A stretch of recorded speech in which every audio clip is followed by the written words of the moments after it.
fourniture de carburant et de gaz en France, ainsi que l'évolution des prix et des marges pour ces produits énergétiques. Je rappelle qu'entre le 1er février et hier, le baril du Brent est passé de 66 à 108 $, soit une hausse de 64%,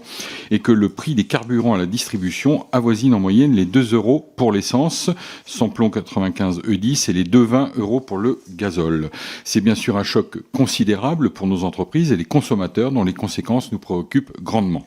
Dans ce contexte, le gouvernement a lancé un plan de contrôle mené par la DGCCRF sur les distributeurs de carburant et a envoyé une lettre à la Commission européenne pour demander l'ouverture d'une enquête sur les marges des raffineurs. Par un projet de décret en date du 13 avril 2026, le gouvernement envisage de plafonner les marges des distributeurs de carburant et de lisser les évolutions de prix, mais ce projet est nettement rejeté par les distributeurs qui estiment que les marges se situent au niveau du raffinage et non de la distribution du carburant. Vous pourrez bien sûr revenir sur cette problématique qui nous paraît aujourd'hui est essentielle et y répondre.